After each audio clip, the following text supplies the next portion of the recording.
Voilà, mesdames et messieurs, comme nous sommes entre amis, je dirais, chère Christine, chère Greta, chère Elchine, et bien sûr, cher Mikhail Jabarov, monsieur le ministre, qui nous fait l'honneur de votre présence. Je voudrais effectivement, comme l'a dit tout à l'heure la présidente de l'université de Haute-Alsace, excuser et représenter le maire de Mulhouse, Jean Rotner, que le ministre verra d'ailleurs avec l'ambassadeur cet après-midi, et qui aurait bien aimé être là ce matin, car comme moi-même, il attache beaucoup d'importance à cette inauguration de cette chaire. Nous avons tous à l'esprit la salle que nous avons inaugurée il y a de cela quelques mois, l'année dernière, et aujourd'hui c'est cette chaire. Et cette chère Nizami Ganjavi, c'est très important. C'est important évidemment pour les raisons littéraires et culturelles que vous venez d'évoquer à l'instant, mais c'est important aussi pour la ville et l'agglomération mulhousienne et l'université de Haute-Alsace, parce que dans cette relation il y a avec l'Azerbaïdjan, il y a bien sûr, avant de parler de la dimension économique que symbolise ici Gilbert Stimflin, il y a une dimension culturelle. Et cette dimension culturelle, intellectuelle, universitaire, elle est extrêmement importante parce qu'elle montre que notre partenariat, il n'est pas artificiel.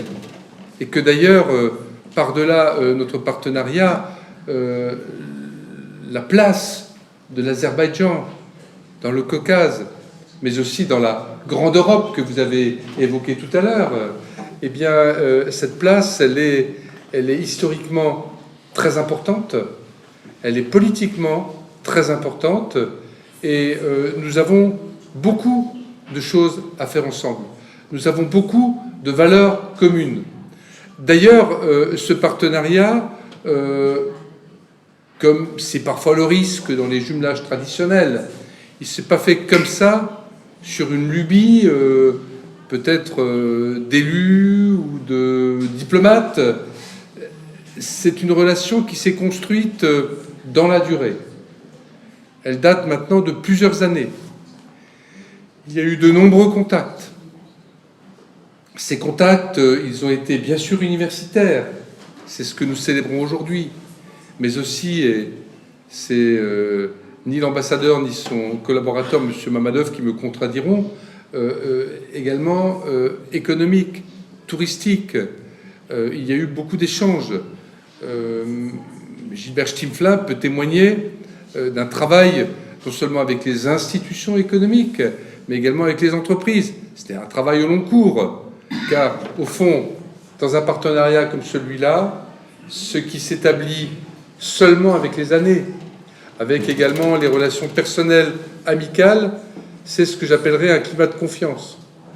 Et c'est aujourd'hui ce climat de confiance qui caractérise notre relation. Et c'est de cela dont personnellement je suis à la fois fier et heureux.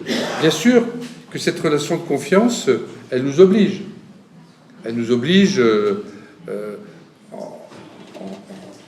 contrepartie des efforts que vous faites, des financements que vous assurez d'ailleurs, eh bien, elle nous oblige à inscrire de notre côté cette relation à la fois dans le fonctionnement de l'université, dans le fonctionnement institutionnel de nos collectivités territoriales. Et ça passe par des contacts, ça passe par des initiatives. Et en ce qui me concerne, puisque je suis à la fois président de l'agglomération mulhousienne et un peu à l'origine de cette relation, en parallèle d'ailleurs, puisqu'on ne va pas se disputer, Christine, pour savoir si votre relation a préexisté à la relation politique. Ça s'est fait de manière un peu concomitante, il faut bien le dire, et ça, mon ami Elchine peut en témoigner. Ça montre aussi d'ailleurs le bon état d'esprit dans lequel nous sommes ensemble sur cette dimension internationale que doit accueillir l'agglomération mulhousienne. Mais, je disais à l'instant, comme homme politique, je me sens également concerné par ce qui se passe dans cette région de la Grande Europe.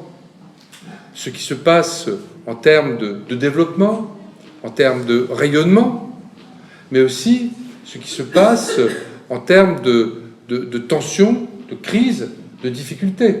Et moi, clairement, je suis un ami de l'Azerbaïdjan. Un ami peut-être exigeant, car je garde ma capacité critique, c'est normal, et j'accepte d'ailleurs aussi d'être critiqué, mais je suis d'abord un ami.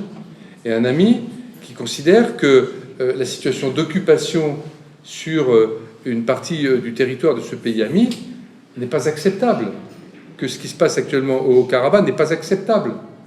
Et je déplore qu'un certain nombre de responsables politiques de mon pays, de tous bords d'ailleurs, fassent preuve d'aveuglement par rapport à cette situation. Et je salue d'ailleurs à ce sujet l'engagement du gouvernement français, du président de la République, sur la réussite du groupe de Minsk, pour qu'on puisse trouver une solution non seulement de paix durable, mais également de respect de l'intégrité de l'Azerbaïdjan. Pour moi, en tant qu'homme politique, ce sont des questions qui sont importantes. Nous avons eu, il y a quelques jours au Sénat, un échange là-dessus, sous l'angle d'ailleurs, mesdames, de la place de la femme dans cette société, place qui est remarquable, mais aussi de la situation de la femme réfugiée, et qui pourrait être facilement, comme c'est le cas dans beaucoup de parties du monde qui sont actuellement en guerre ou dans des conflits gelés, et c'est la femme qui est la première victime de ces situations de guerre, de déplacement, de fragilité et de vulnérabilité des réfugiés. Là, en Azerbaïdjan, plus qu'ailleurs, et c'est ce qu'a souligné d'ailleurs beaucoup d'instances internationales, et notamment du droit des femmes, il y a une attention particulière à la situation de la femme. Cette attention ne veut pas dire acceptation de la situation et des causes qui ont amené à ces déplacements, mais ça veut dire, en attendant qu'une solution politique soit trouvée, une attention portée aux personnes. Il y a cette dimension humaniste, cette dimension du respect des femmes, cette dimension également de tolérance sur le plan religieux, sur le plan culturel, qui fait partie également, je dirais, des attraits de ce pays ami.